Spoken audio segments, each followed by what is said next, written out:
ओम शांति। आज है 18 नवंबर 2025 की साकार मुरली से। बाबा कहते हैं, मीठे बच्चे, हाँ जी बाबा, तुम ही सच्चे अलौकिक जादूगर हो। तुम्हें मनुष्य को देवता बनाने का जादू दिखाना है। तो क्या कहते हैं बाबा, तुम ही सच्चे अलौकिक जादूगर, इस लोक के नहीं हो, अलौकिक हो। मनुष्यों को देवता बनाते हो क्योंकि मनुष्य में दैवीय गुण भरकर उन्हें देवता बनाते हो। तो देवता बनाने का जादू दिखाना है। प्रश्न किया, अच्छे पुरुषार्थी स्टूडेंट की निशानी क्या होगी? उत्तर दिया है, वह पास विद ऑनर होने का अर्थात विजय माला में आने का लक्ष्य रखेंगे। तो स्थूल पढ़ाई में भी जिस तरह से स्टूडेंट अच्छी पढ़ाई कर फर्स्ट सेकंड थर्ड या अच्छी पोजीशन में आने का टारगेट रखते हैं और आते हैं, तो इसी तरह से बाबा कहते हैं ये भी रूहानी पढ़ाई है। यहाँ पर पास विद ऑनर होने का अर्थात विजय माला में आने का लक्ष्य रखेंगे। उनकी बुद्धि में एक बाप ही होगा, एक बाप की ही याद होगी। तो देह सहित देह के सब संबंधों से बुद्धि योग तोड़ एक के प्रति रखेंगे। तो उनकी बुद्धि में सिर्फ एक बाप ही रहेगा, बाप से ही प्रीत रहेगी। इस देह से उपराम रहेंगे। देह और देह की दुनिया में कोई भी आसक्ति नहीं रहेगी, कोई भी राग नहीं रहेगा, है ना। तो इससे बुद्धि योग तोड़ एक से प्रीत रखेंगे। ऐसे पुरुषार्थी ही माला का दाना बनते हैं। ओम शांति। ओम शांति बाबा। रूहानी बच्चे प्रति रूहानी बाप बैठ समझाते हैं, अब तुम रूहानी बच्चे जादूगर जादूगरनी बन गए हो। हाँ, तो बाबा आज बच्चों को क्या कह रहे हैं कि तुम जादूगर जादूगरनी बन गए हो, इसलिए बाप को भी जादूगर कहते हैं। ऐसा कोई जादूगर नहीं होगा जो मनुष्य को देवता बना दे। तो मनुष्य में जब दैवीय गुण आ जाएंगे तो देवीय संप्रदाय के बन जाएंगे, तो देवता बन जाएंगे। तो बाबा कहते हैं ऐसा जादूगर यहाँ पूरे कल्प में नहीं होता। इसी समय पर परमात्मा आकर जब श्रीमत देते हैं तब ऐसे जादूगर बनते हैं। तो यह जादूगरी है ना। तो मनुष्य से, मनुष्य की मत से देवताई मत यानी अपने आत्मिक समृद्धि में आ जाते हैं। तो ये क्या है? जादूगरी। कितनी बड़ी कमाई कराने का तुम रास्ता बताते हो। अभी 63 जन्मों से जो घूम रहे थे, भटक रहे थे जिन मूल गुणों के लिए ही, तो उसको कमाई कराने का क्या तरीका है, क्या रास्ता है, वो कौन बताते हैं? परमात्मा। तो स्कूल में टीचर भी कमाई करना सिखलाते, तो यहाँ स्थूल दुनिया में जो बच्चे सीखते हैं स्कूल में जाकर, वो भी बड़े होकर कमाई करते हैं, अलग अलग पोस्ट पर जाते हैं, अलग अलग पद पाते हैं, तो वो भी कमाई करने का ही साधन है। तो पढ़ाई कमाई है, तो है ना। पढ़ाई का क्या है? कमाई है ना। तो भक्ति मार्ग की कथाएं शास्त्र आदि सुनना, उसको पढ़ाई नहीं कहेंगे। तो जो भक्ति मार्ग है उससे मन की शांति मिलती है, सुख मिलता है, वो शास्त्र जो है वो पढ़ाई करने की पढ़ाई नहीं कहेंगे उसको। वो क्या है? महिमा ही करते हैं अपने इष्ट देवों की, उसको पढ़ाई नहीं कहेंगे। उसमें कोई आमदनी नहीं, क्योंकि उससे कोई प्राप्ति नहीं है, इसलिए कोई आमदनी नहीं, सिर्फ पैसा खर्च होता है। तो उसमें कर्म कांडों में फंस जाते हैं, कर्म कांडों में अपना पैसा खर्च करते हैं। तो बाप भी समझाते हैं, भक्ति मार्ग में चित्र बनाते, मंदिर आदि बनाते, भक्ति करते करते तुमने कितने पैसे खर्च कर लिए हैं। तो भक्ति मार्ग में चित्र बनाए और मूर्तियाँ बनाई, मंदिर बनाए, भक्ति करते करते बाबा कहते कितने पैसे खर्च कर दिए, दूर दूर की तीर्थ यात्राएं की। तो टीचर तो फिर भी कमाई कराते हैं। तो ये कौन है? रूहानी टीचर। रूहानी टीचर तो फिर भी कमाई कराते हैं, वो यथार्थ विधि बताते हैं जिससे कि आत्मा की कमाई होती है, तो आजीविका होती है। तुम बच्चों की पढ़ाई कितनी ऊंची है। तो बाबा कहते हैं कि तुम बच्चों की पढ़ाई कितनी ऊंची है, यह एक जन्म की नहीं 21 जन्मों की पढ़ाई है। तो पढ़ना भी सबको है, और ऐसा भी नहीं है कि कोई आत्मा बिना पढ़े चली जाएगी या बिना पवित्र बने चली जाएगी। तो पढ़ना तो सभी को है।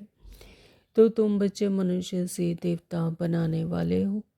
उस पढ़ाई से तो बैरिस्टर आदि बनेंगे, सो भी एक जन्म के लिए, है ना। तो उस पढ़ाई से तो बैरिस्टर आदि बनेंगे, जो स्थूल पढ़ाई है उससे कोई टीचर बनता है, कोई डॉक्टर बनता है, कोई बैरिस्टर बनता है, लेकिन बनते भी एक जन्म के लिए। कितना रात दिन का फर्क है। इसलिए तुम आत्माओं को शुद्ध नशा रहना चाहिए। इसलिए बाबा कहते कि तुम्हें रात दिन आत्माओं को शुद्ध नशा रहना चाहिए कि परमात्मा हमें पढ़ाते हैं और 21 जन्मों को वर्षा देते हैं। तो यह है गुप्त नशा। बेहद के बाप की तो कमाल है। कैसा रूहानी जादू है। रूह को याद करते करते सतो प्रधान बन जाते हैं ना। तो कैसा जादू है।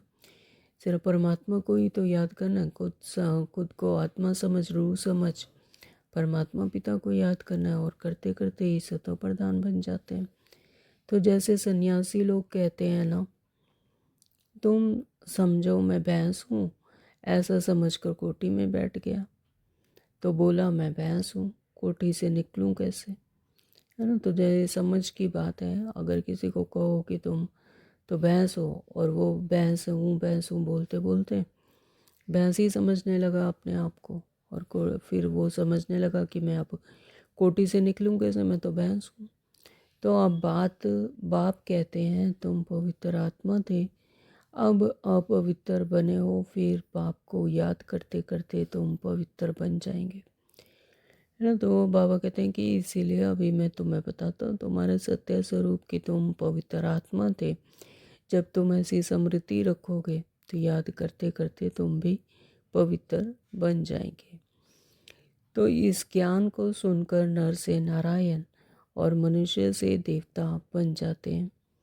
देवताओं की भी सॉर्टी है ना, है ना। तो बाबा कहते हैं कि ज्ञान को सुनकर नर से फिर नारायण बन जाएंगे, उसके मालिक ही बन जाएंगे, और मनुष्य से देवता बन जाते हैं। तो देवताओं की भी सॉवर्निटी है।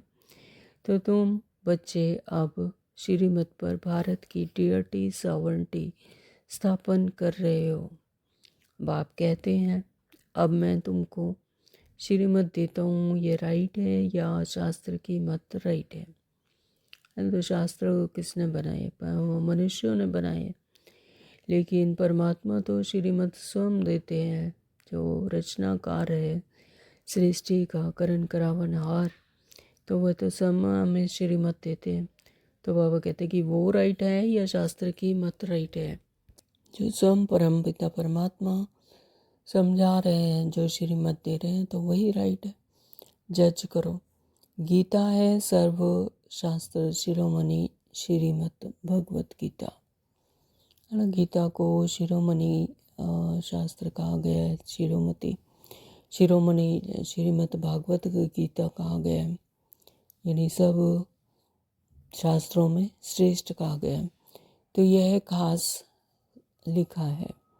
अब भगवान किसको कहा जाए ये सब जरूर कहेंगे। निराकार शिव। हम आत्माएं उनके बच्चे ब्रदर्स हैं। वह एक बाप है। बाप कहते हैं तुम सब आशिक हो। 63 जन्मों से आशिक बनकर एक परमात्मा माशूक को ही याद करते हैं।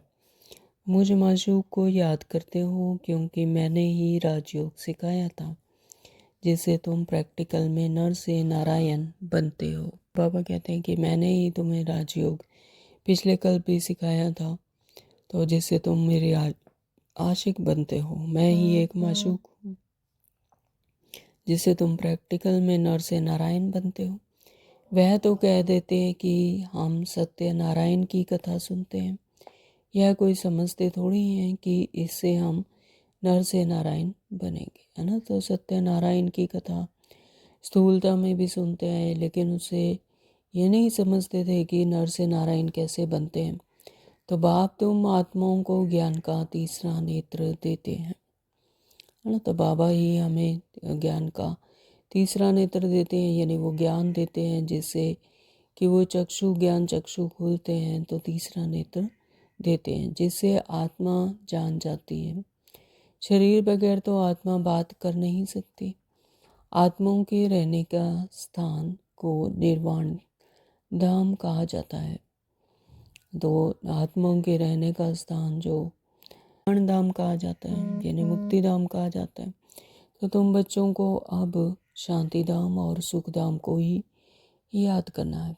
शांति धाम यानी अपना आत्माओं का घर, और फिर नई दुनिया में सृष्टि चक्कर में नया शरीर लेकर आते हैं, राज्य भाग्य लेकर उच्च पद पाते हैं।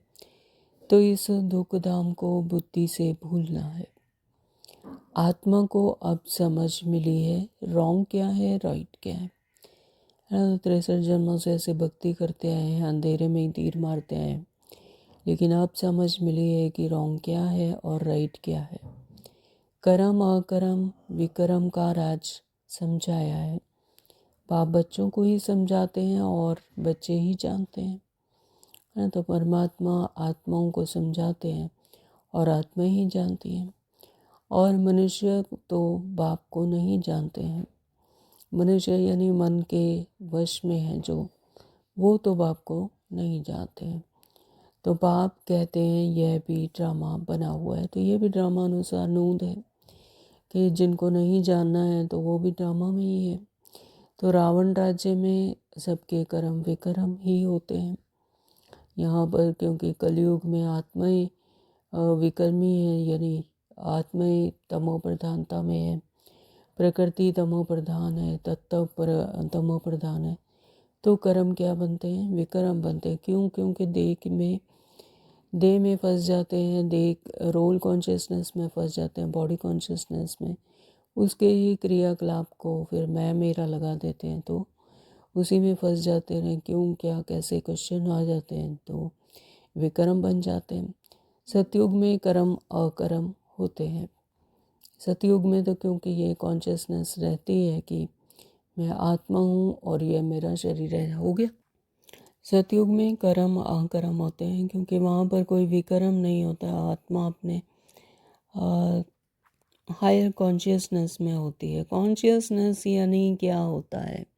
कॉन्शियसनेस यानी अपने मूल गुणों में और बिल्कुल नियर टू गॉड, है ना। ऐसी अवस्था जब हो जाती है तो फिर विकर्म हो कैसे सकता है? फिर परमात्मा की ही मन बुद्धि यूज़ होती है जी।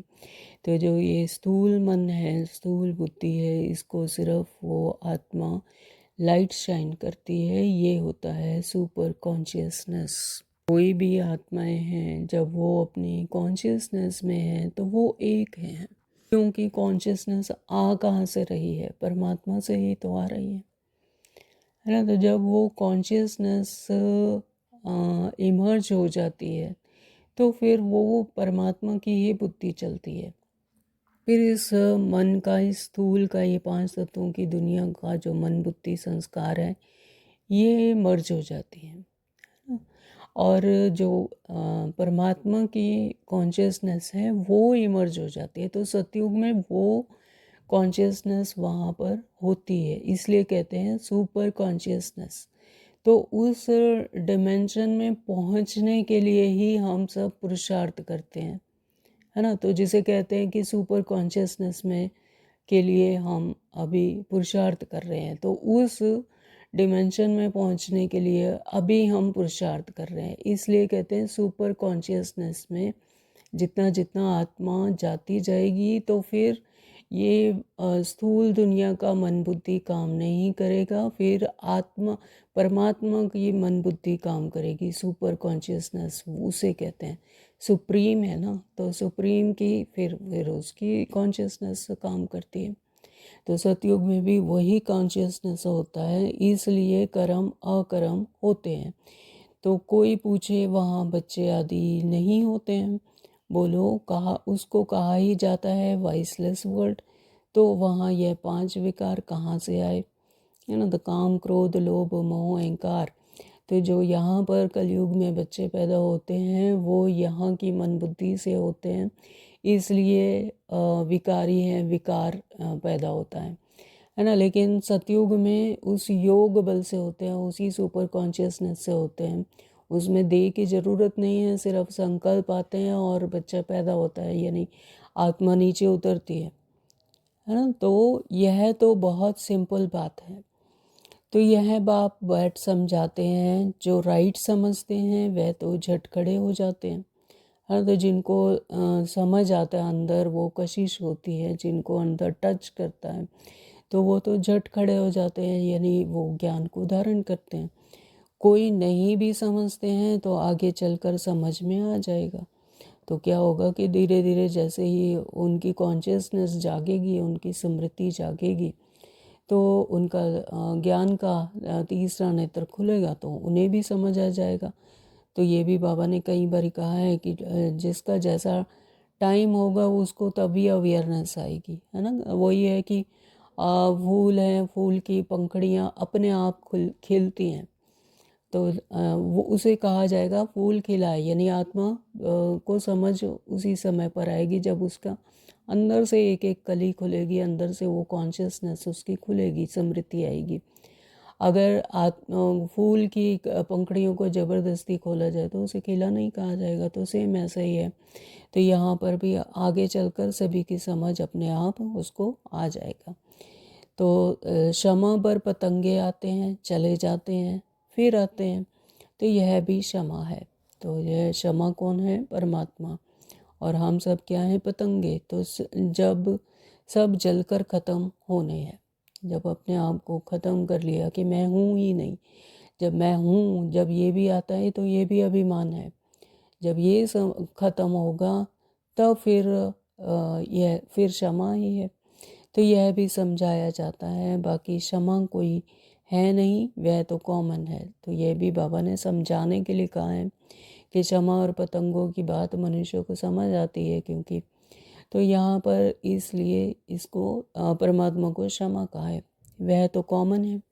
क्षमा पर पतंगे बहुत जलते हैं, दिवाली पर कितने छोटे छोटे मच्छर निकलते हैं और ख़त्म हो जाते हैं। जीना और मरना, बाप भी समझाते हैं, पिछाड़ी में आकर जन्म ले और मर जाए, वह तो जैसे मच्छरों मिसल हो गए, जैसे आए और वैसे ही चले गए। मतलब जन्म में कुछ किया नहीं, लास्ट जन्म में कुछ किया नहीं, तो पिछाड़ी में आकर जन्म लें और मर जाएं, तो जैसे मच्छरों में मिसल हो गए कि आए मच्छर और अपने समय पर चले गए। तो बाप वर्षा देने आए हैं तो पुरुषार्थ कर पास विद ऑनर होना चाहिए, यानी ये जीवन मिला है तो इसमें कुछ ऐसा करके जाएं, है ना। तो आगे की प्रारब्ध प्राप्त करें, कुछ अच्छा करके जाएं, पुरुषार्थ करें, पास विद ऑनर बने। अच्छे स्टूडेंट बहुत पुरुषार्थ करते हैं, यह माला भी पास विद ऑनर्स की ही है। तो यह माला भी क्या है? पास विद ऑनर्स की है। जो अपनी हायर स्टेज पर पहुंचती हैं आत्माएं, जो अपने सुपर कॉन्शियसनेस में टिकती हैं, अगर वो स्मृति की जागृति आत्मा को होती है, तो वही फिर माला भी पास विद ऑनर्स की ही है।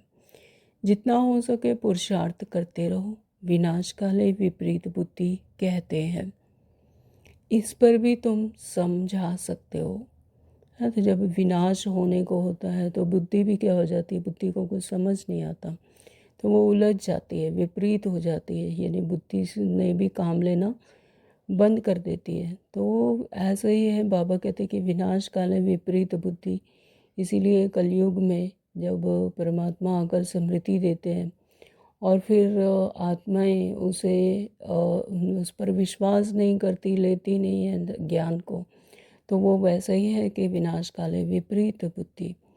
तो इस पर भी तुम समझा सकते हो। हमारी बाप के साथ प्रीत बुद्धि है ना। तो जितना जितना परमात्मा को याद करते हैं तो उतनी प्रीत बुद्धि बनती जाती है, परमात्मा से ही लगन लग जाती है कि परमात्मा ही आत्मा का सच्चा पिता है। और फिर प्रीत बुद्धि बनती है, परमात्मा से प्रीत होती है। तो एक बाप के सिवाय हम और कोई को याद नहीं करते।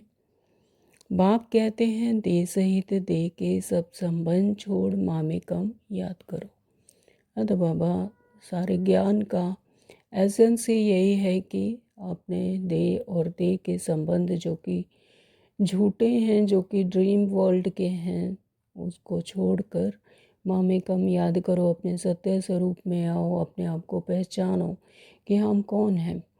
तो भक्ति मार्ग में बहुत याद करते आए हो, ये दुख करता सुख करता, अपने आप को ही भूल गए। जैसे कोई रास्ता भटका हुआ होता है, फिर चिल्ला रहा होता है कि मैं कहाँ आ गया, है ना। तो इसी तरह से भक्ति मार्ग में यही याद करते आए कि हे दुख हरता सुख करता, आओ हमें लिबरेट करो, हमें दुखों से बचाओ, अशांति से बचाओ, दर्द से बचाओ। तो ज़रूर बाप सुख देने वाला है ना। तो यह वो संगम युग है जहाँ पर परमात्मा आकर वो समझ जागृति दिलाते हैं, वो अपने सत्य स्वरूप की जागृति स्मृति दिलाते हैं। तो वही सुख देने वाला है। तो स्वर्ग को कहा ही जाता है सुखधाम।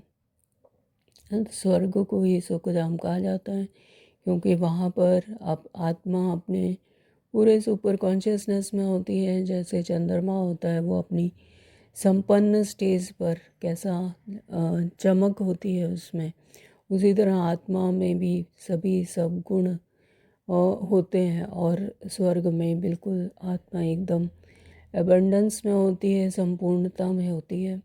बाप समझाते हैं मैं आया ही हूँ पावन बनाने, है ना। तो बाबा अभी हमें अपनी स्मृति दिलाने आते हैं, अपने सत्य स्वरूप की स्मृति दिलाते हैं और पावन बनाते हैं। इस विकारी दुनिया से छुड़ाते हैं, इसे दे और दे की दुनिया को जो मैं मेरा लगाकर इतने संकल्पों का जाल बना लिया है, तो उससे छुड़ाते हैं, उससे छुड़ाकर फिर हमें पावन बनाते हैं, यानी अपनी सत्य स्वरूप में टिकाते हैं।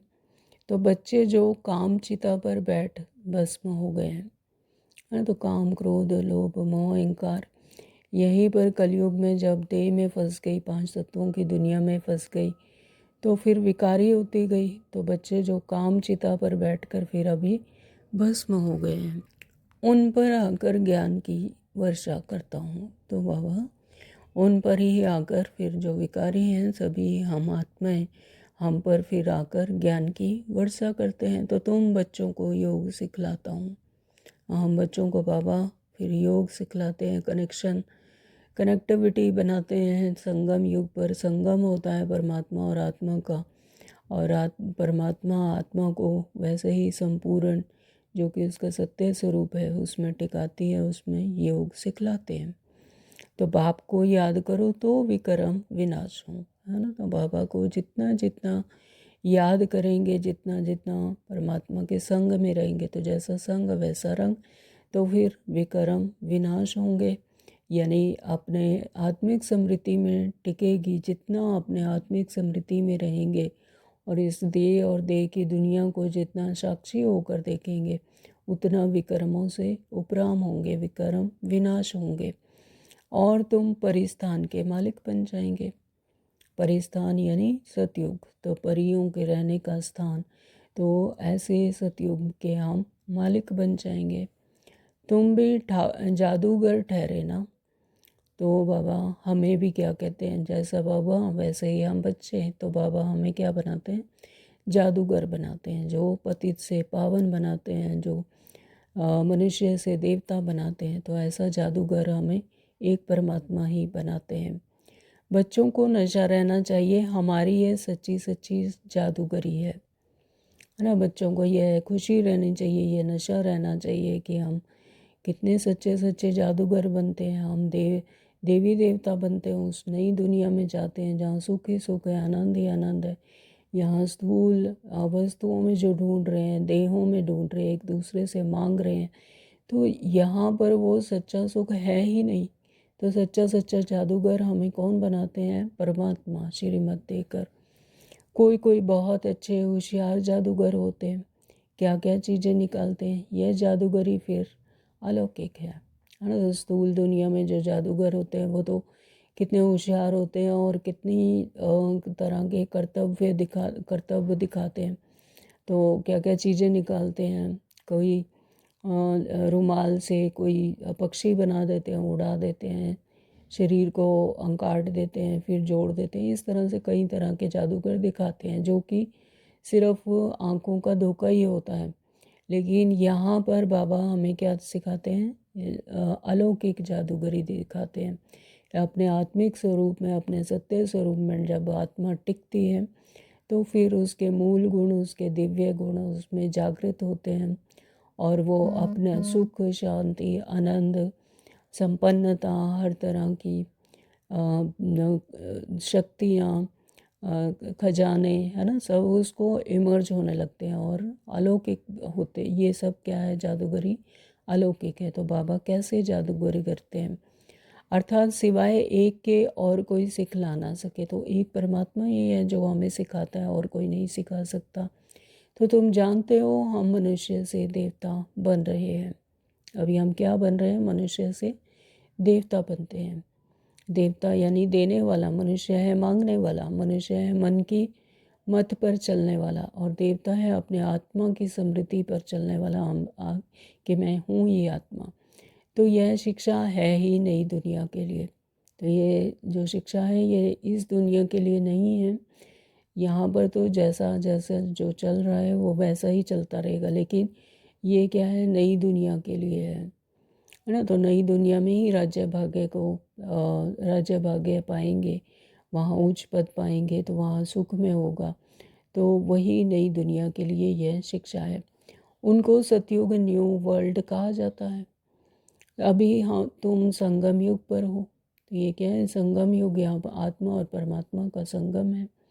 इस पुरुषोत्तम संगम युग को किसी को पता नहीं है ना। तो उसी को पता होगा जिसको परमात्मा की स्मृति है, जो परमात्मा से मिला है, परमात्मा को जिसने पाया है, अनुभव किया है, वही संगम युग पर है। और किसी को नहीं पता है। जो मनुष्य हैं जो जिन्हें पता ही नहीं, आत्मा का ही नहीं पता, परमात्मा का भी नहीं पता, तो वो संगम युग को अनुभव भी नहीं कर सकते।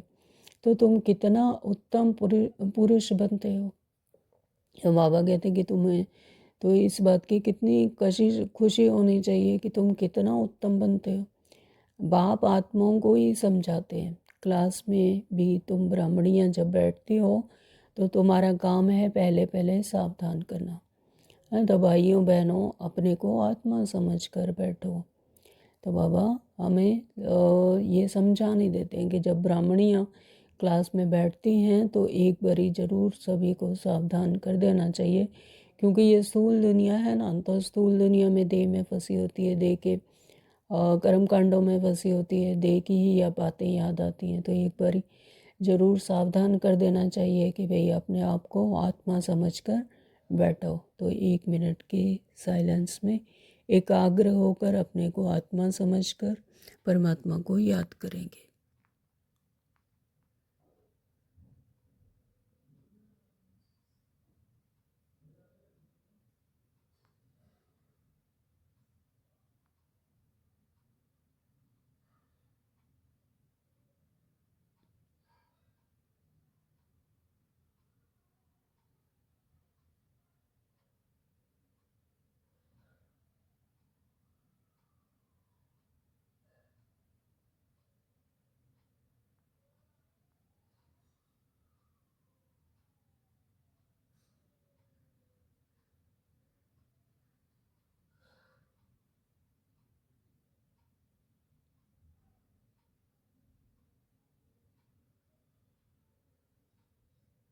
ओम शांति। तो बाबा ने कहा कि तुम अब भाई बहनों को अपने को आत्मा समझकर बैठो, क्योंकि आत्मिक समृद्धि में रहने से ही परमात्मा की बात समझ आएगी। परमात्मा की जो समझाना चाहते हैं, जो शब्दों के पीछे का भी अर्थ है वो समझ पाएंगे। तो हम आत्मा इन ऑर्गन्स द्वारा सुनते हैं, है ना। आत्मा को इस ऑर्गन्स के द्वारा, शरीर जो 5 तत्वों की दुनिया देह है, इसके ऑर्गन्स के द्वारा ही समझते हैं, क्योंकि अभी देहधारी हैं। तो 84 जन्म का राज भी बाप ने समझाया है। कौन से मनुष्य 84 जन्म लेते हैं? सब तो नहीं लेंगे, तो ये भी ड्रामा में नूंद है। तो इस पर भी कोई का ख्याल नहीं चलता है। तो जो सुना वह कह देते हैं सत्य, है ना। तो इस पर भी बाबा कहते कोई ख्याल नहीं चलता है कि 84 जन्म कौन लेते हैं। सिर्फ सुना और कह देते हैं कि सत्य, क्योंकि भक्ति मार्ग की आदत पड़ी हुई है सत सत कहने की। सत महाराज, है ना, तो कह देते हैं सत्य। तो हनुमान पवन से निकला सत्य, और ये ऐसे भी कहते हैं कि हनुमान जो है वो पवन से निकला। तो अब पवन से तो कोई मनुष्य ऐसे निकल नहीं सकता। तो ये सिर्फ ऐसे कथाएं हैं, ऐसे ही बातें बना दी हैं। तो कह देते हैं कि पवन से निकला, तो कह देते हैं सत्य। फिर दूसरों को ऐसी ऐसी बातें सुनाते रहते हैं, फिर और सत सत कहते रहते हैं। तो इसी तरह से ये चलन चलता रहता है। एक ने कहा, फिर दूसरे ने माना, फिर तीसरे ने माना। तो इसी तरह से वो बात जो है पक्की मान लेते हैं कि हाँ यही सच है। तो अभी तुम बच्चों को राइट और रॉन्ग को समझने की ज्ञान चक्षु मिली है। तो बाबा कहते हैं कि अभी बच्चों को ये राइट और रॉन्ग समझने की ये संगम युग पर ही ज्ञान चक्षु अभी पूरे कल्प में अभी ही मिलती है। तो राइट कर्म ही करना है। तो इसमें क्या करना है जी? राइट कर्म ही करना है ना। तो गलत नहीं करना है। जब समझ आ गई उसके बाद तो राइट ही करना है। जब गलत और राइट का पता ही नहीं था, फिर तो जो कर रहे थे तो उसकी कम सजा है। लेकिन जो अगर राइट और रॉन्ग का पता लग गया कि ये रॉन्ग है और ये राइट है, तब तो अपनी कॉन्शियसनेस से तो फिर राइट कर्म ही करना चाहिए। तुम समझाते भी हो, हम बेहद बाप से यह वर्षा ले रहे हैं। तुम सब पुरुषार्थ करो, वह बाप सभी आत्माओं का पिता है। तुम आत्माओं का बाप कहते हैं, तुम आत्माओं को बाप कहते हैं। अब मुझे याद करो, है ना। तो बाबा हम बच्चों को समझाते हैं, तो मेरी ही संतान हो, अब अपने बाप को याद करो, क्योंकि जैसा संग होगा वैसा ही रंग होगा। तो अब मुझे याद करो, अपने को आत्मा समझो। आत्मा में ही संस्कार है ना। तो संस्कार जो है एक जैसे सीडी में होता है, सीडी में पूरा रील भरी होती है, उसी तरह से आत्मा में भी ऐसे ही पूरे संस्कार भरे हैं। तो बाबा कहते हैं कि अपने को आत्मा समझो, आत्मा में ही संस्कार हैं, बॉडी में नहीं है संस्कार, आत्मा में संस्कार होते हैं। संस्कार ले जाते हैं।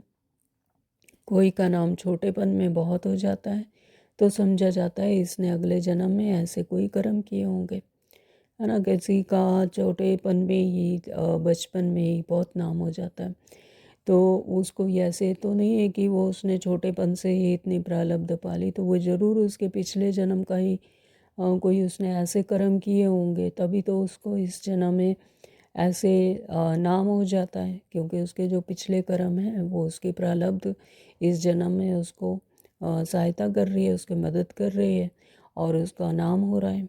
तो कोई ने कॉलेज आदि बनाए हैं तो दूसरे जन्म में अच्छा पढ़ते हैं, है ना। तो यहाँ तो ये भी भक्ति मार्ग में भी ऐसा मानते हैं कि किसी ने अगर किसी एक जन्म में अच्छा काम किया है तो उसको ज़रूर अगले जन्म में उसको उसका फल मिलता है।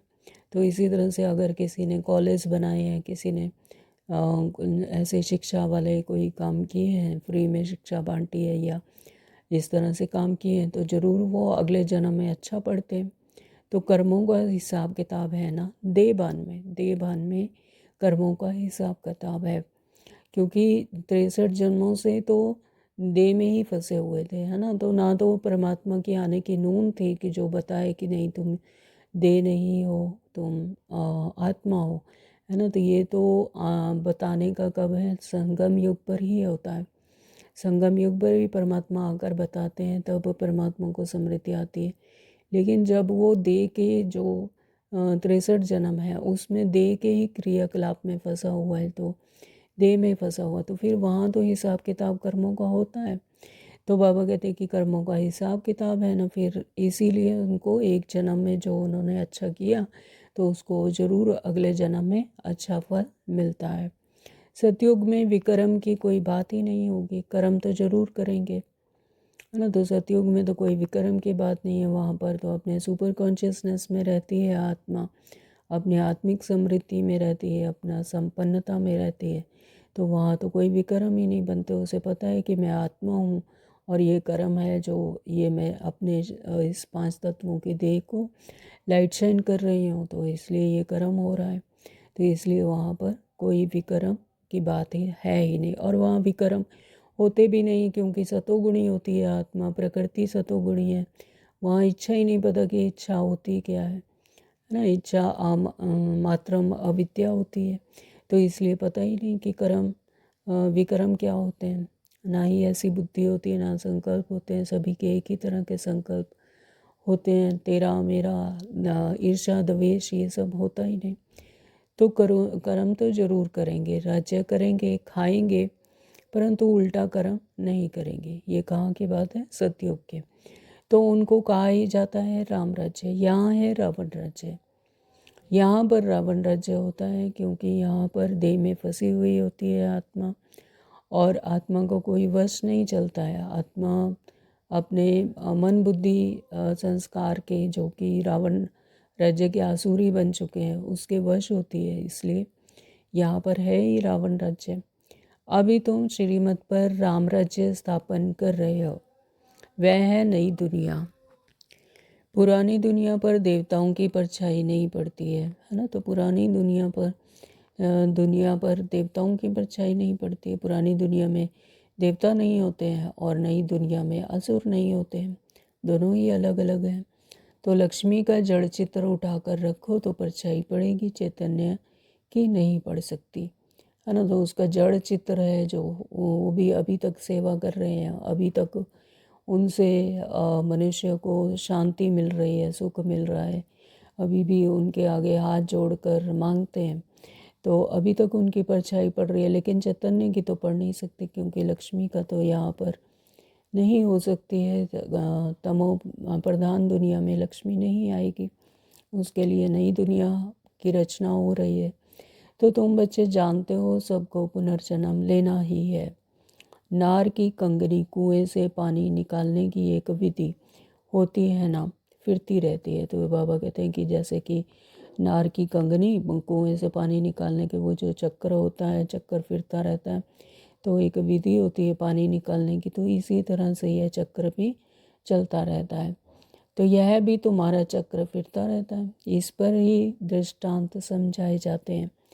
पवित्रता तो सबसे अच्छी है, कुमारी पवित्र है, इसलिए सब उसके पांव पड़ते हैं। तो यहाँ पर हमने स्थूल दुनिया में भी देखा कन्याओं की पूजा होती है, और जब तक वो उसकी विवाह नहीं होता है ना, तो दूसरे उसमें पवित्र ही रहती है, तब तक उसके पाँव पड़ते हैं, उसके पाँव पड़ते हैं, यानी उसे पूज्य समझते हैं। क्यों? क्योंकि पवित्र है। तो तुम हो प्रजापिता ब्रह्मा कुमार कुमारियाँ, मेजॉरिटी कुमारियाँ की है, इसलिए गायन है कुमारी द्वारा बाण मरवाए, है ना। तो कुमारियों को बाबा ने चुना क्योंकि कुमारियाँ ही है जो पूरे परिवार को, पूरे सदगति, उसमें क्या है, मोल्ड होने की एक शक्ति है, सहन शक्ति, वो भी माताओं में ही कहा गया है।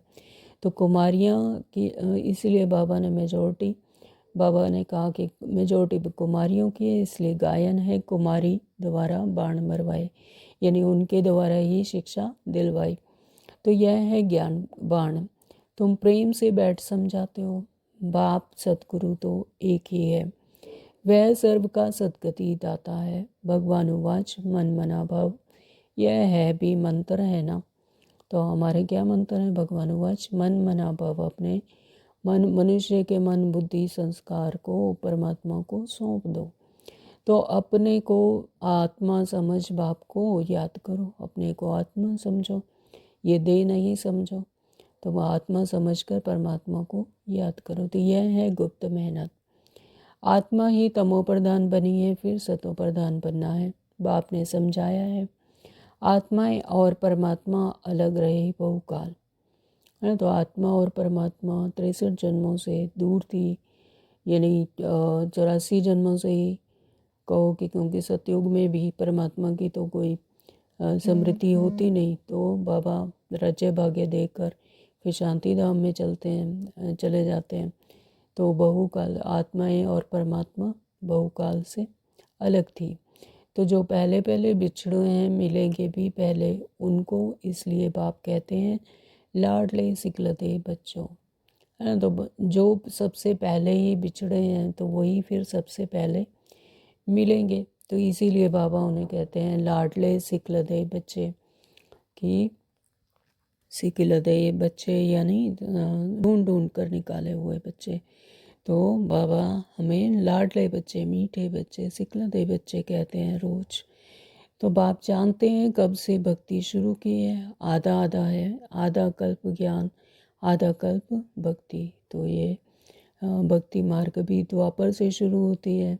जब देह में फंस जाती है आत्मा, अपने आप को सत्य स्वरूप ही भूल जाती है, अपने मूल गुणों के लिए ही फिर ढूंढने लगती है और साधनों में और देहों में, है ना। तो फिर भक्ति मार्ग शुरू हो जाता है। तो सतयुग और त्रेता जो है वो है ज्ञान, उसमें ज्ञान रहता है, और द्वापर और कलयुग में फिर भक्ति शुरू हो जाती है। तो दिन और रात 24 घंटे में भी 12 घंटे AM और 12 घंटे PM होता है। कल्प भी आधा आधा है। तो ब्रह्मा का दिन और ब्रह्मा की रात फिर कलयुग की इतनी लंबी क्यों दे देते हैं, है ना। तो AM और PM कहते हैं। तो कल्प भी आधा आधा होता है। तो ब्रह्मा का दिन और ब्रह्मा की रात फिर कलयुग की इतनी लंबी क्यों दे देते हैं, यानी सतयुग और त्रेता में ब्रह्मा का दिन कहा जाता है क्योंकि आत्मा को सोच रहा होता है, आत्मा को स्मृति होती है। फिर ब्रह्मा की रात यानी द्वापर और कलयुग जो है वो ब्रह्मा की रात कही जाती है। फिर बाबा कहते हैं कि कलयुग की आयु फिर इतनी लंबी क्यों दे देते हैं, है ना, जैसा कि शास्त्रों में कहते हैं। तो अभी तुम राइट और रॉन्ग बतला सकते हो। तो बाबा हमें समझाने ही दे रहे हैं कि तुम शास्त्रों को ठीक कहते, क्योंकि उस चीज़ से निकालना बहुत मुश्किल है जो कि 63 जन्मों से जो बना रखा है, आपने बिलीफ सिस्टम बनाया हुआ है। तो बाबा हमें समझा नहीं देते एक एक पॉइंट बनाकर, ऐसा नहीं है कि कोई चमत्कार कर देते हैं, समझा नहीं देते हैं तो फिर राइट रॉन्ग बतला सकते हैं। तो बाबा कहते हैं कि तुम खुद डिसाइड करो कि क्या राइट है क्या रॉन्ग है। शास्त्र सब हैं भक्ति मार्ग के, फिर भगवान आकर भक्ति का फल देते हैं, है ना। तो जो शास्त्र हैं वो भक्ति मार्ग में बनाए, जैसे जैसे जिसको स्मृति आती रही आत्मा को, तो उन्होंने वैसे ही फिर शास्त्र बना दिए। तो भगवान आकर भक्ति का ये फल देते हैं, ज्ञान। भक्ति का ही फल है ज्ञान। तो जिन्होंने ज़्यादा भक्ति की है वो जल्दी जल्दी समझ जाते हैं ज्ञान को।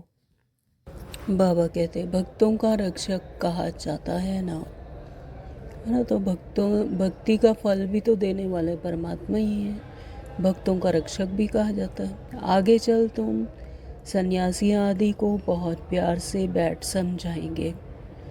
तो अभी मधुबन में भी बहुत सन्यासी और साधु संत आते हैं, तो वो उनको बैठ के समझाते हैं, तो वो महिमा करके जाते हैं, है ना। कि ब्रह्मा कुमारीज हैं जो वो बहुत सही ज्ञान है, लेकिन बात है सिर्फ अपने अपने रोल की, है ना। कि उनका सन्यासी और भक्त और साधु संत बनने का ही उनका पार्ट है इस सृष्टि चक्कर पर, है ना। तो तुम्हारा फार्म तो वह भरेंगे नहीं, माँ बाप का नाम लिखेंगे नहीं। कोई कोई बताते हैं बाबा जाकर पूछते थे क्यों संन्यास किया, कारण बताओ। विकारों का संन्यास करते हैं तो घर का भी संन्यास करते हैं, है ना। तो यहाँ पर संन्यास सिर्फ विकारों का करने का था, तो लेकिन उन्होंने घर का भी, गृहस्थ जीवन का भी संन्यास कर दिया। तो अभी तुम सारी पुरानी दुनिया का संन्यास करते हो, तो नई दुनिया का तुमको साक्षात्कार करा दिया है। शिव बाबा ने ब्रह्मा बाबा के मुख के द्वारा नई दुनिया का भी पूरा साक्षात्कार करा दिया है। वह है voiceless world, heavenly God father है, हेवन स्थापन करने वाला, फूलों का बगीचा बनाने वाला, है ना। तो सतयुग को ही फूलों का बगीचा कहते हैं। फूलों का बगीचा अगर जाओ तो देखो कितना मनमोहक होता है, कितना सुंदर होता है और दिल को आकर्षित करता है ना। तो इसी तरह से फिर सतयुग भी उसके फूलों के बगीचे से उसका कंपैरिजन किया है, उसको उसके जैसा बाबा ने बताया है। कांटों का फूल बनाते हैं, नंबर 1 कांटा है ना। कांटों को फूल बनाते हैं, कांटा यानी विकारी और फूल यानी पवित्र। तो नंबर 1 कांटा है काम कटारी, काम के लिए कटारी कहते हैं ना। तो क्रोध को भूत कहेंगे, काम को क्या कहते हैं, कटारी कहते हैं, और क्रोध को भूत कहते हैं। तो देवी देवताएं डबल अहिंसक थे। निर्विकारी देवताओं के आगे विकारी मनुष्य सब माथा टेकते हैं। जिनमें विकार नहीं है, जिनमें विष का कोई अणु नहीं है, निर्विकारी हैं देवता, तो उनके आगे सब विकारी मनुष्य माथा टेकते हैं। अब तुम बच्चे जानते हो हम यहाँ आए हैं पढ़ने के लिए।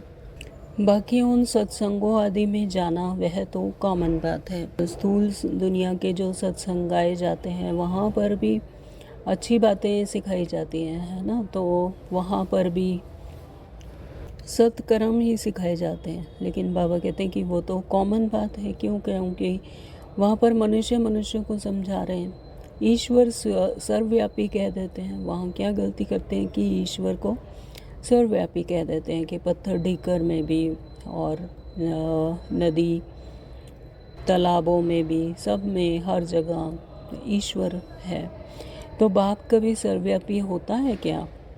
तो बाबा अब समझा रहे हैं कि क्या आप सर्वव्यापी होता है, सब जगह है। बाप से तुम बच्चों को वर्षा मिलता है। बाप आकर पुरानी दुनिया को नई दुनिया स्वर्ग बनाते हैं। कई तो नर्क को नर्क भी नहीं मानते हैं ना। तो नर्क समझते ही नहीं, वो इसी दुनिया में ही मौज मस्ती में दे की दुनिया को ही स्वर्ग मान बैठे हैं कि जो कि अल्पकाल का है, कल का पता नहीं। तो नर्क को ही नर्क नहीं मानते। साहूकार लोग समझते हैं फिर स्वर्ग में क्या रखा है। हमारे पास धन, महल, विमान आदि सब कुछ है, हमारे लिए यही स्वर्ग है। तो ऐसा समझते हैं कि यही स्वर्ग है। तो नर्क उनके लिए है जो किचड़े में रहते हैं। इसलिए भारत कितना गरीब कंगाल है। फिर हिस्ट्री रिपीट होनी है। तुमको नशा रहना चाहिए। बाप हमको फिर से डबल सिरताज बनाते हैं। पास्ट, प्रेजेंट, फ्यूचर को जान गए हो। सतयुग त्रेता की कहानी बाबा ने बताई है। फिर बीच में हम नीचे गिरते हैं। वाम मार्ग है विकारी मार्ग। अब फिर बाप आया है। तुम अपने को स्वदर्शन चक्रधारी समझते हो। ऐसे नहीं कि चक्कर फिराते हो जिससे गला कट जाए। श्री कृष्ण को चक्कर दिखाते हैं कि दैत्यों को मारते रहते हैं। अब श्री कृष्ण तो था सतयुग में, और सतयुग में first Prince of the world, है ना। तो उनको दिखाते रहते हैं चक्कर में कि उन्होंने दैत्यों को मारा। तो कौन से दैत्यों को मारा? वहाँ पर तो सतयुग में तो कोई दैत्य होते ही नहीं, वहाँ पर नूंद ही नहीं है। तो ऐसी बात तो हो ना सके। तुम समझते हो हम ब्राह्मण हैं स्वदर्शन चक्रधारी। स्वदर्शन चक्रधारी यानी अपने ही चक्र को घुमाना कि हमने कैसे सतयुग में आए, फिर त्रेता में आए, फिर द्वापर में आए, फिर कलयुग में आए, फिर परमात्मा ने आकर हमें फिर से जागृति दिलाई अपने सत्य स्वरूप की। तो वो है स्वदर्शन चक्रधारी। ऐसा नहीं है कि वहाँ पर कोई चक्र चला रहे थे और दैत्यों के गले काटे जा रहे थे, गर्दन काटी जा रही थी, है। तो विकारों को ख़त्म किया यहाँ पर संगम युग पर। ये है स्वदर्शन चक्रधारी बनना। तो हमको सृष्टि के आदि मध्य अंत की नॉलेज है। वहाँ देवताओं को तो यह ज्ञान नहीं रहेगा, है ना। तो देवताओं को क्या कहा जाता है? रॉयल बुद्धू कहा जाता है, क्योंकि उसको सृष्टि चक्र की वहाँ पर कोई ज्ञान नहीं होता, ना परमात्मा का ज्ञान होता है। सिर्फ आत्मा अपनी हायर कॉन्शियसनेस में रहती है, वहाँ पर विकार नहीं होता। संकल्प सभी के दैवीय होते हैं और बहुत लिमिटेड संकल्प होते हैं, एक दूसरे से मैच करते हैं, ना वहाँ पर कोई ईर्ष्या होती है, न द्वेष होता है, तो वहाँ है ही सद्गति। इसलिए उनको कहा जाता है दिन। रात में ही तकलीफ होती है ना, तो रात में ही तकलीफ होती है जब अंधियारा होता है, जब कुछ दिखाई नहीं देता, सब कुछ होते हुए भी सब कुछ नहीं दिखाई देता, तब तकलीफ होती है। दिन में तो सब कुछ दिखाई देता है। तो भक्ति है, कितने हठ योग आदि करते हैं, भक्ति में कितने हठ योग करते हैं, घर गृहस्थ जीवन छोड़कर चले जाते हैं, एक टांग पर खड़े होते हैं, है ना, कई तरह के वस्त्र ही कहीं तो छोड़ देते हैं, सिर्फ एक धोती कुर्ता पहनकर जैसे करते हैं, सर्दी गर्मी का भी उनको पता ना लगे, तो दर्शन के लिए। तो नौदा भक्ति वाले प्राण निकालने के लिए तैयार हो जाते हैं, तब साक्षात्कार होता है। तो ये सब क्या है? नौदा भक्ति है, दर्शन के लिए, कि परमात्मा सिर्फ हमें देखने को मिल जाए, दिख जाए, लेकिन प्राप्ति तो उसमें कुछ भी नहीं है। तो वो क्या है? सिर्फ साक्षात्कार होता है, प्राप्ति कुछ नहीं। तो अल्पकाल के लिए चाहना बुरी होती है, तो करने वाला भी कौन है? परमात्मा ही करवाता है साक्षात्कार भी। तो वो अल्पकाल की जो भक्ति का फल होता है, वो भावना का भाड़ा उनको मिल जाता है। चाहना पूरी होती है ड्रामा अनुसार, तो जैसा ड्रामा में नूंद है, तो बाकी ईश्वर कुछ नहीं करता है। आधा कल्प भक्ति का पाठ चलता है। अच्छा, मीठे मीठे सिकल दे बच्चों प्रति माता पिता बाप दादा का याद प्यार और गुड मॉर्निंग। रूहानी बाप की रूहानी बच्चों को नमस्ते। धारणा के लिए मुख्य सार में नंबर 1, बाबा ने कहा इसी रूहानी नशे में रहना है कि बाबा हमें डबल सिरताज बना रहे हैं। हम हैं स्वदर्शन चक्रधारी ब्राह्मण। पास्ट प्रेजेंट फ्यूचर का ज्ञान बुद्धि में रखकर चलना है। हाँ, तो बाबा ने कहा कि इसी रूहानी नशे में रहना है कि बाबा हमें डबल सिरताज बनाते हैं, और फिर हम हैं स्वदर्शन चक्रधारी, अपने चक्र को जानते हैं। इस तीनों लोकों का ज्ञान है, तीनों कालों का ज्ञान है। तो पास्ट प्रेजेंट और फ्यूचर का ज्ञान बुद्धि में रखकर ही चलना है। नंबर 2, बाबा ने कहा पास विद ऑनर होने के लिए बाप से सच्ची सच्ची प्रीत रखनी है। बाबा ने पहले भी कहा कि बाप से जितनी सच्ची सच्ची प्रीत होगी, जितना जितना परमात्मा को याद करेंगे, तो उतना ही पास विद ऑनर बनेंगे। बाप को याद करने की गुप्त मेहनत करनी है। सिर्फ एक ही स्मृति रहे कि मैं आत्मा हूँ और परमात्मा मेरे पिता हैं, तो उसी को ही याद करना है। तो ये क्या है? गुप्त मेहनत। आज का वरदान है अपने डबल लाइट स्वरूप द्वारा आने वाले विघ्नों को पार करने वाले तीव्र पुरुषार्थी भव। डबल लाइट स्वरूप कैसे बनेगा? अपने आत्मिक स्मृति में रहकर, अपने हायर कॉन्शियसनेस में कि मैं तो हूँ ही आत्मा, मैं ये दे नहीं हूँ, है ना, तभी विघ्नों को भी पार कर पाएंगे। तो विघ्नों को पार करने वाले तीव्र पुरुषार्थी भव। आने वाले विघ्नों में थकने व दिल शिकस्त होने के बजाय सेकंड में स्वयं के आत्मिक ज्योति स्वरूप और निमित्त भाव के डबल लाइट स्वरूप द्वारा सेकंड में हाई जंप दो। तो जो विघ्न आए तो उसमें दिल शिकस्त नहीं होना है, सेकंड में अपने आत्मिक स्वरूप में स्थित हो जाओ। तो फिर निमित्त भाव से कि करण करावनहार मेरे साथ है, परमात्मा मेरा पिता मेरे साथ है, तो डबल लाइट स्वरूप द्वारा सेकंड में हाई जंप दो। विघ्न रूपी पत्थर को तोड़ने में समय नहीं गवाओ, जंप लगाओ और सेकंड में पार हो जाओ ना। पत्थर को तोड़ने में मेहनत नहीं करनी है, जंप लगाओ और सेकंड में पार हो जाओ। तो थोड़ी सी विस्मृति के कारण सहज मार्ग को मुश्किल नहीं बनाओ। तो जैसे ही विस्मृति आती है तो मुश्किल लगने लगता है सब कुछ, और जैसे ही स्मृति आई तो सब सहज हो जाता है, सब रास्ता आ गया, कुछ सहज हो गया। तो अपने जीवन की भविष्य श्रेष्ठ मंजिल को स्पष्ट देखते हुए तीव्र पुरुषार्थी बनो। तो जिस नज़र से बाप दादा का व विश्व आपको देख रही है, उसी श्रेष्ठ स्वरूप से सदा स्थित रहो। तो बाप दादा भी अपने बच्चों को कितनी ऊंची श्रेष्ठ स्थिति में देखते हैं, ऐसे ही विश्व भी आपको देख रही है कि ये परमात्मा के बच्चे हैं, श्रेष्ठ हैं। तो उसी श्रेष्ठ स्वरूप में सदा स्थित रहो। ओम शांति। आज के स्लोगन है सदा खुश रहना और खुशी बांटना, यही सबसे बड़ी शान है। यह सबसे बड़ा शान है, सदा खुश रहना और खुशी बांटना। जो होगा वही फ्लो होगा। अगर खुश रहेंगे तो खुशी फ्लो होगी, तो खुशी में रहना और खुशी बांटना। अव्यक्त इशारे हैं आज के। अशरीरी व विदेही स्थिति का अभ्यास बढ़ाओ।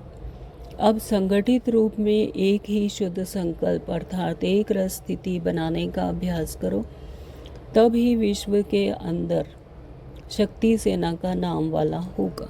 सतयुग की स्थिति कैसी होती है? सभी के एक ही तरह के संकल्प, एक ही तरह की कॉन्शियसनेस है ना। तो बाबा कहते हैं कि उसका अभ्यास यही करना है, तभी विश्व के अंदर शक्ति सेना का नाम वाला होगा। जब चाहे शरीर का आधार लो, जब चाहे शरीर का आधार छोड़कर अपने अशरीर स्वरूप में स्थित हो जाओ। तो जैसे शरीर धारण किया वैसे ही शरीर से न्यारे हो जाएं। यही अनुभव अंतिम पेपर में फर्स्ट नंबर लाने का आधार है। यानी जब कर्मणा में आना है तब शरीर में आए, और जब नहीं आना है तब अपने मनसा स्थिति, अपनी आत्मिक स्मृति में रहना है। ये इतना सहज हो कि जैसे शरीर धारण किया वैसे ही शरीर से न्यारे भी हो जाएं। यही अनुभव अंतिम पेपर में फर्स्ट नंबर लाने का आधार है। ओम शांति। थैंक यू बाबा। बाप से तुम बच्चों को वर्षा मिलता है। बाप आकर पुरानी दुनिया को नई दुनिया स्वर्ग बनाते हैं। कई तो नर्क को नर्क भी नहीं मानते हैं ना, तो नर्क समझते ही नहीं। वो इसी दुनिया में ही मौज मस्ती में दे की दुनिया को ही स्वर्ग मान बैठे हैं, कि जो कि अल्पकाल का है, कल का पता नहीं। तो नर्क को ही नर्क नहीं मानते हैं। साहूकार लोग समझते हैं फिर स्वर्ग में क्या रखा है। हमारे पास धन, महल, विमान आदि सब कुछ है, हमारे लिए यही स्वर्ग है। तो ऐसा समझते हैं कि यही स्वर्ग है। तो नर्क उनके लिए है जो किचड़े में रहते हैं। इसलिए भारत कितना गरीब कंगाल है। फिर हिस्ट्री रिपीट होनी है। तुमको नशा रहना चाहिए। बाप हमको फिर से डबल सिरताज बनाते हैं। पास्ट, प्रेजेंट, फ्यूचर को जान गए हो। सतयुग त्रेता की कहानी बाबा ने बताई है। फिर बीच में हम नीचे गिरते हैं। वाम मार्ग है विकारी मार्ग। और फिर बाप आया है। तुम अपने को स्वदर्शन चक्रधारी समझते हो। ऐसे नहीं कि चक्कर फिराते हो जिससे गला कट जाए। श्री कृष्ण को चक्कर दिखाते हैं कि दैत्यों को मारते रहते हैं। अब श्री कृष्ण तो था सतयुग में, और सतयुग में first Prince of the world है ना। तो उनको दिखाते रहते हैं चक्कर में कि उन्होंने दैत्यों को मारा। तो कौन से दैत्यों को मारा? वहाँ पर तो सतयुग में तो कोई दैत्य होते ही नहीं, वहाँ पर नूंद ही नहीं है। तो ऐसी बात तो हो ना सके। तुम समझते हो हम ब्राह्मण हैं स्वदर्शन चक्रधारी। स्वदर्शन चक्रधारी यानी अपने ही चक्र को घुमाना, कि हमने कैसे सतयुग में आए, फिर त्रेता में आए, फिर द्वापर में आए, फिर कलयुग में आए, फिर परमात्मा ने आकर हमें फिर से जागृति दिलाई अपने सत्य स्वरूप की। तो वो है स्वदर्शन चक्रधारी। ऐसा नहीं है कि वहाँ पर कोई चक्र चला रहे थे और दैत्यों के गले काटे जा रहे थे, गर्दन काटी जा रही थी। हाँ, तो विकारों को ख़त्म किया यहाँ पर संगम युग पर। ये है स्वदर्शन चक्रधारी बनना। तो हमको सृष्टि के आदि मध्य अंत की नॉलेज है। वहाँ देवताओं को तो यह ज्ञान नहीं रहेगा, है ना। तो देवताओं को क्या कहा जाता है? रॉयल बुद्धू कहा जाता है, क्योंकि उसको सृष्टि चक्र की वहाँ पर कोई ज्ञान नहीं होता, ना परमात्मा का ज्ञान होता है। सिर्फ आत्मा अपनी हायर कॉन्शियसनेस में रहती है, वहाँ पर विकार नहीं होता। संकल्प सभी के दैवीय होते हैं और बहुत लिमिटेड संकल्प होते हैं, एक दूसरे से मैच करते हैं। ना वहाँ पर कोई ईर्ष्या होती है, ना द्वेष होता है। तो वहाँ है ही सद्गति, इसलिए उनको कहा जाता है दिन। रात में ही तकलीफ होती है ना। तो रात में ही तकलीफ होती है जब अंधियारा होता है, जब कुछ दिखाई नहीं देता, सब कुछ होते हुए भी सब कुछ नहीं दिखाई देता, तब तकलीफ होती है। दिन में तो सब कुछ दिखाई देता है। तो भक्ति है कितने हठ योग आदि करते हैं, भक्ति में कितने हठ योग करते हैं। घर गृहस्थ जीवन छोड़कर चले जाते हैं, एक टांग पर खड़े होते हैं, है ना। कई तरह के वस्त्र ही कहीं तो छोड़ देते हैं, सिर्फ एक धोती कुर्ता पहनकर जैसे करते हैं, सर्दी गर्मी का भी उनको पता ना लगे, तो दर्शन के लिए तो नौदा भक्ति वाले प्राण निकालने के लिए तैयार हो जाते हैं, तब साक्षात्कार होता है। तो ये सब क्या है? नौदा भक्ति है, दर्शन के लिए कि परमात्मा सिर्फ हमें देखने को मिल जाए, दिख जाए, लेकिन प्राप्ति तो उसमें कुछ भी नहीं है। तो वो क्या है? सिर्फ साक्षात्कार होता है, प्राप्ति कुछ नहीं। तो अल्पकाल के लिए चाहना बुरी होती है, तो करने वाला भी कौन है? परमात्मा ही करवाता है साक्षात्कार भी। तो वो अल्पकाल की जो भक्ति का फल होता है, वो भावना का भाड़ा उनको मिल जाता है। चाहना पूरी होती है ड्रामा अनुसार, तो जैसा ड्रामा में नूंद है, तो बाकी ईश्वर कुछ नहीं करता है। आधा कल्प भक्ति का पाठ चलता है। अच्छा, मीठे मीठे सिकलदे बच्चों प्रति माता पिता बाप दादा का याद प्यार और गुड मॉर्निंग। रूहानी बाप की रूहानी बच्चों को नमस्ते। धारणा के लिए मुख्य सार में नंबर 1, बाबा ने कहा इसी रूहानी नशे में रहना है कि बाबा हमें डबल सिरताज बना रहे हैं। हम हैं स्वदर्शन चक्रधारी ब्राह्मण। पास्ट प्रेजेंट फ्यूचर का ज्ञान बुद्धि में रखकर चलना है। हाँ, तो बाबा ने कहा कि इसी रूहानी नशे में रहना है कि बाबा हमें डबल सिरताज बनाते हैं, और फिर हम हैं स्वदर्शन चक्रधारी, अपने चक्र को जानते हैं।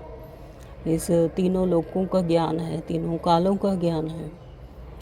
तो पास्ट प्रेजेंट और फ्यूचर का ज्ञान बुद्धि में रखकर ही चलना है। नंबर 2, बाबा ने कहा पास विद ऑनर होने के लिए बाप से सच्ची सच्ची प्रीत रखनी है।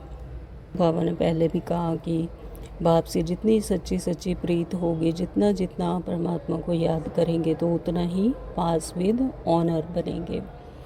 बाप को याद करने की गुप्त मेहनत करनी है। सिर्फ एक ही स्मृति रहे कि मैं आत्मा हूँ और परमात्मा मेरे पिता हैं, तो उसी को ये याद करना है। तो ये क्या है? गुप्त मेहनत। आज का वरदान है अपने डबल लाइट स्वरूप द्वारा आने वाले विघ्नों को पार करने वाले तीव्र पुरुषार्थी भव। डबल लाइट स्वरूप कैसे बनेगा? अपने आत्मिक स्मृति में रहकर, अपने हायर कॉन्शियसनेस में कि मैं तो हूँ ही आत्मा, मैं ये दे नहीं हूँ, है ना। तभी विघ्नों को भी पार कर पाएंगे। तो विघ्नों को पार करने वाले तीव्र पुरुषार्थी भव। आने वाले विघ्नों में थकने व दिल शिकस्त होने के बजाय सेकंड में स्वयं के आत्मिक ज्योति स्वरूप और निमित्त भाव के डबल लाइट स्वरूप द्वारा सेकंड में हाई जंप दो। तो जो विघ्न आए तो उसमें दिल शिकस्त नहीं होना है, सेकंड में अपने आत्मिक स्वरूप में स्थित हो जाओ। तो फिर निमित्त भाव से कि करण करावनहार मेरे साथ है, परमात्मा मेरा पिता मेरे साथ हैं, तो डबल लाइट स्वरूप द्वारा सेकंड में हाई जंप दो। विघ्न रूपी पत्थर को तोड़ने में समय नहीं गवाओ, जंप लगाओ और सेकंड में पार हो जाओ ना। पत्थर को तोड़ने में मेहनत नहीं करनी है, जंप लगाओ और सेकंड में पार हो जाओ। तो थोड़ी सी विस्मृति के कारण सहज मार्ग को मुश्किल नहीं बनाओ। तो जैसे ही विस्मृति आती है तो मुश्किल लगने लगता है सब कुछ, और जैसे ही स्मृति आई तो सब सहज हो जाता है, सब रास्ता आ गया, कुछ सहज हो गया। तो अपने जीवन की भविष्य श्रेष्ठ मंजिल को स्पष्ट देखते हुए तीव्र पुरुषार्थी बनो। तो जिस नज़र से बाप दादा का व विश्व आपको देख रही है, उसी श्रेष्ठ स्वरूप से सदा स्थित रहो। तो बाप दादा भी अपने बच्चों को कितनी ऊंची श्रेष्ठ स्थिति में देखते हैं, ऐसे ही विश्व भी आपको देख रही है कि ये परमात्मा के बच्चे हैं, श्रेष्ठ हैं। तो उसी श्रेष्ठ स्वरूप में सदा स्थित रहो। ओम शांति। आज के स्लोगन है सदा खुश रहना और खुशी बांटना। यही सबसे बड़ी शान है, यह सबसे बड़ा शान है। सदा खुश रहना और खुशी बांटना। जो होगा वही फ्लो होगा। अगर खुश रहेंगे तो खुशी फ्लो होगी। तो खुशी में रहना और खुशी बांटना। अव्यक्त इशारे हैं आज के। अशरीरी व विदेही स्थिति का अभ्यास बढ़ाओ।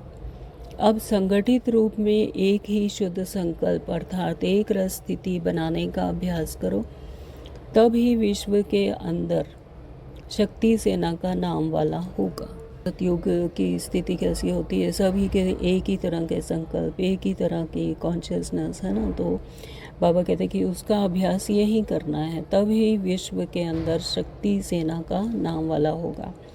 जब चाहे शरीर का आधार लो, जब चाहे शरीर का आधार छोड़कर अपने अशरीर स्वरूप में स्थित हो जाओ। तो जैसे शरीर धारण किया वैसे ही शरीर से न्यारे हो जाएं।